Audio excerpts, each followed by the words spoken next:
நேர்களே, பரபரப்பான செய்தியை ஒரு 3-4 நாளைக்கு முன்னாடி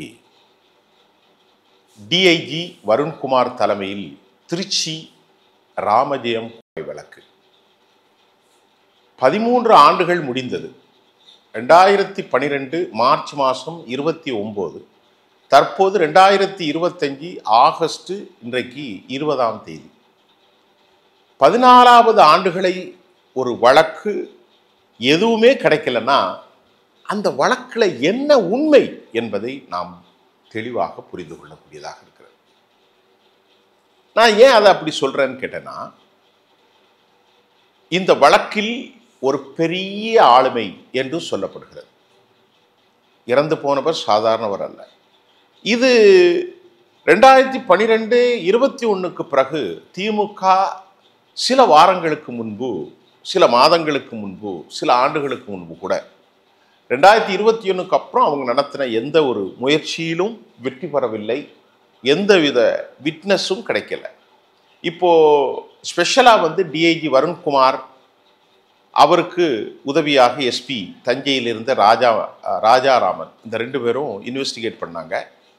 அவங்க பண்ணல தான் திருச்சியில் மணச்சநல்லூர் குணா என்ற குணசீலன், அதை போன்று இன்னொரு கைதி, மிக முக்கியமாக பார்க்க போனால் அவர்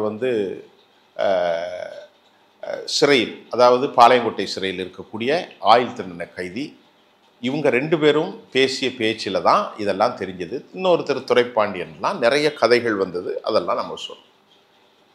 ஆனால் உண்மையிலேயே இப்போ என்ன வந்திருக்குன்னா, இதை கடைசி வரைக்கும் அவர்கள் கண்டுபிடிக்க போவதில்லை, கண்டுபிடிக்கவும் மாட்டார்கள் என்றும் தற்போது செய்திகள் வந்திருக்கிறது. குணசீலன், மணச்சநல்லூர் குணசீலம், முட்டை ரவி அப்படியே போய் கொண்டிருந்தது. அதுக்கு அவங்க சொல்றது இது இப்போதில்லை, ஏற்கனவே நடந்துச்சு. 2016-17 அதிமுக ஆட்சியிலே விசாரணை தொடங்கியது. சிபிஐக்கு கொண்டு வர சொல்லி ராமஜெயத்துடைய மனைவி லதா, அந்த அம்மாவும் கூட மனு தாக்கல் செய்திருந்தார்கள்.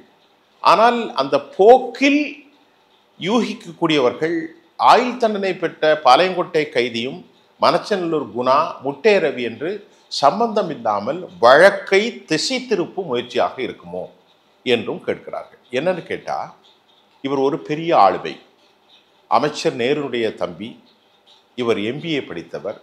இவரை எல்லோரும் மரியாதை நிமித்தம் MD என்று தான் ராமஜெயத்தை அறிவிப்பார்கள். இந்தோனேஷியா, ஜப்பான், அமெரிக்கா, கனடா, மத்திய கிழக்கு ஏராளமான நாடுகளில் மிகப்பெரிய தொழிலை கொண்டவர். 1, அறிவாளி.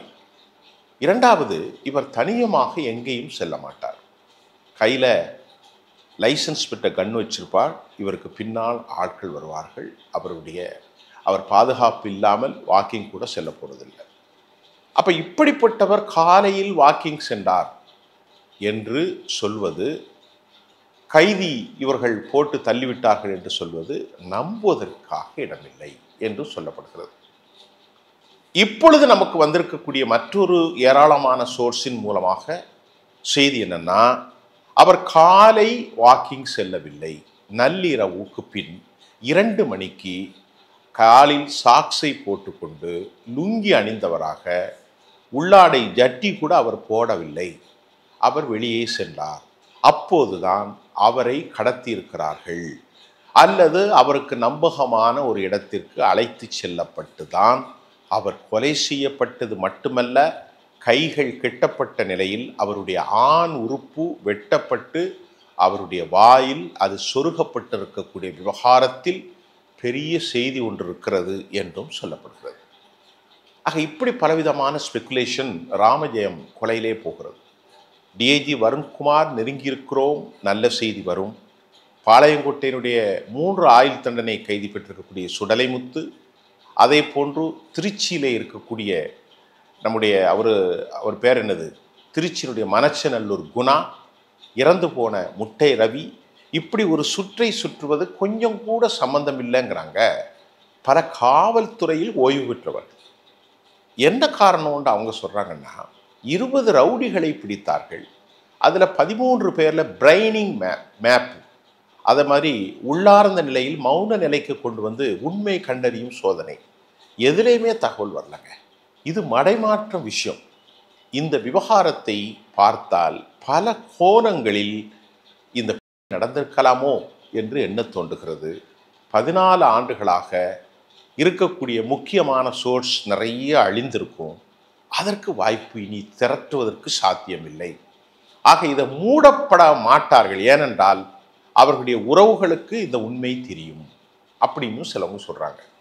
அல்லது இந்த விவகாரத்தை ஏன் அவர்கள் மூட மறுக்கிறார்கள், இப்படியும் பல தகவல்களை சொல்கிறார்கள்.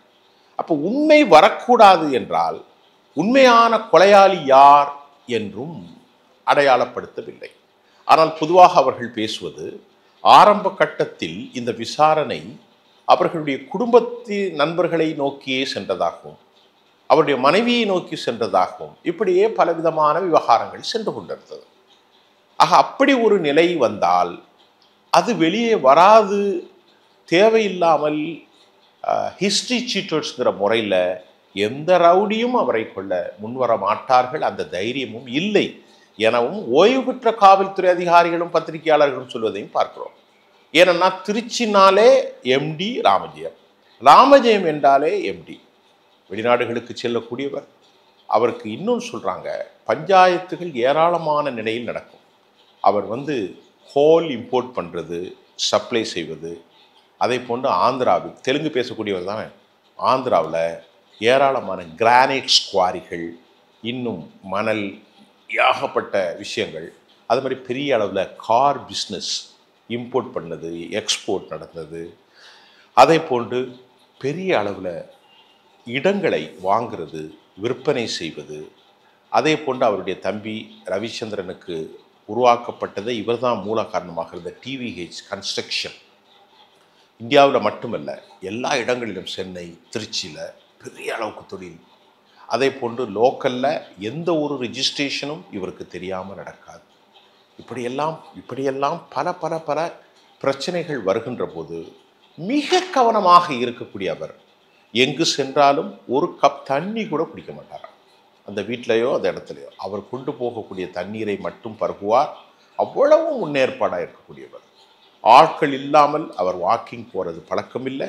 லைசன்ஸ் பெற்ற கன்னை கையில் வச்சுருந்தார். ஒரு மரியாதைக்குரிய எம்டி. இவர் மீது பலருக்கு அச்சம் இருந்தது. பார்ப்பதற்கு அவ்வளவான ஒரு ஹைடெக் பர்சனாலிட்டி. எம்டி மட்டுமல்ல, எம்பிபிஎஸ் படித்தவர். இப்பொழுது குழப்புகிற ஒரு செய்தி என்னவென்றால், ஒரு மனிதன் காலையில் தான் வாக்கிங் செல்வார், ஆனால் நள்ளிரவு இவர் லுங்கியை உடுத்து கொண்டு அவருடைய உள்ளாடை கூட அவர் அணியவில்லை என்றும் திருப்பி திருப்பி சொல்லப்படுகிறது. அதே சமயம் அவர்கள் கைகள் கட்டப்பட்டு, ஆண் உறுப்பு வெட்டப்பட்டு, வாயில் சொருகிய நிலையில் அவர் மோசமான சித்திரவதைக்கு உள்ளாகித்தான் இறந்து போனார் என்றும் தற்போது வருகிறது. அப்போ இதுக்குள்ளே இருக்கக்கூடிய சூட்சமங்கள் என்ன? ஏன் இந்த விசாரணை வெளியே வராது?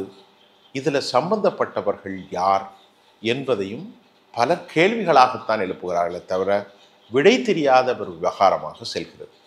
அவசர கதியில் இந்த ஆண்டு இறுதிக்குள் திமுக ஆட்சி முடிவதற்கு முன்பு இந்த வழக்கை கொண்டு வந்துவிட வேண்டும் என்று சொல்வதாகவும் செய்தி வருகிறது.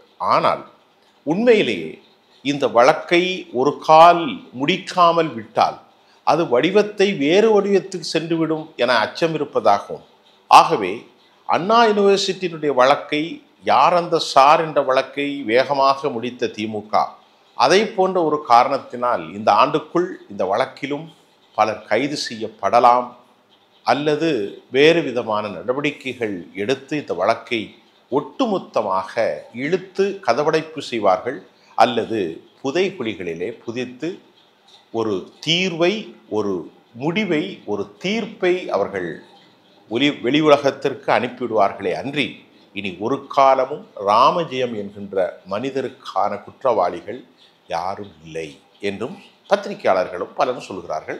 இதில் ஓய்வு பெற்ற காவல்துறையும் சொல்கிறது.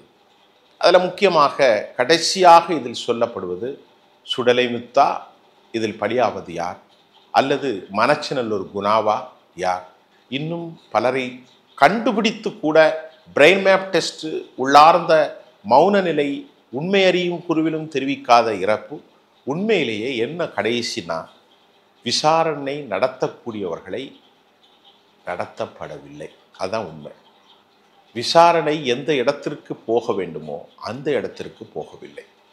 விசாரணை வளையத்தில் யார் சிக்கப்பட வைக்க வேண்டுமோ அவர்களை விசாரணை ஆணையம் அணுகவில்லை, அல்லது அணுக முடியாத அளவிற்கு ஒரு பெரும் தடுப்பு அரண் அமைக்கப்பட்டிருக்கிறது. ஆகவே ஒட்டுமொத்த ஃபொரன்சிக் எக்ஸ்பர்ட்ஸ் எல்லாரும் சொல்றது இனி சாத்தியமில்லை, இனி சாத்தியமில்லை.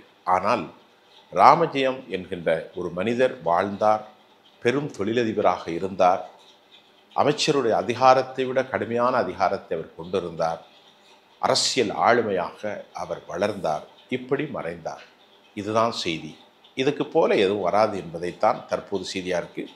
இருந்த போதிலும் அடுத்தடுத்து என்னென்ன செய்திகள் வருகிறத கொடுக்கணும். இதை விட முக்கியமாக மாற்றமாக வந்தால் நாம் அடுத்த செய்தி உங்களுக்கு தருகிறோம். நன்றி.